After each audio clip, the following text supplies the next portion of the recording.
د 15 تاریخ نه به ټول ملک کې د باران یو نوې سپیل چالو کیږي چې دا به 2-3 ورځې جاری وي او صرف باران بني یخې یخې هواګانې به وي او اندازه داسې لګي چې دا به د ګرمۍ بس اینډ شي لکه دې نه به د ژمي آغاز وشي انشاءالله. او ځکه چې ګرمي دې ځل ډېره زیاته وچلېده او ډېره ګرمي ویم زیاته پاکستان کې او ژمي لږي.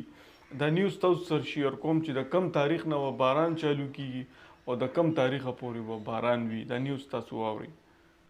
और अब आपको बताएं, शदीद गर्मी के सताए शहरी खुश हो जाएं। महकमा मौसमियात ने 15 सितंबर से मुल्क में आंधी और तेज हवाओं के साथ बारिशों की पेशगोई कर दी है। मालूमात हासिल करते हैं, अरहम खान हमारे साथ मौजूद हैं।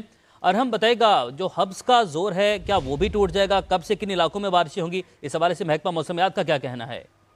बिल्कुल खुशखबरी है गर्मी के सताए शहरियों के लिए कि 15 से 20 सितंबर के दौरान आंधी और तेज हवाओं के साथ वक्फे से बारिश का इम्कान जाहिर किया जा रहा है।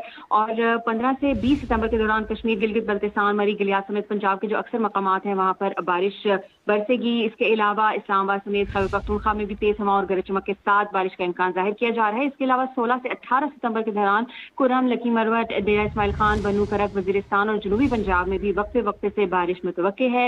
इसके अलावा 16 से 18 सितंबर को राजापुर, बारखान, योब, कल्लाद, खुजार, मीरपुर खास, थरपारकर, खैरपुर, उमरकोट में भी बारिश।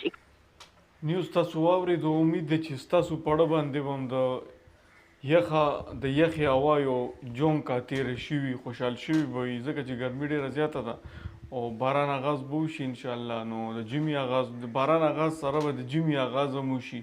ویډیو چې د چا خوښه شوي ویډیو لایک کړئ، چینل باندې چې څوک نوي دي زموږ چینل هم ضرور سبسکرایب کړئ. مننه.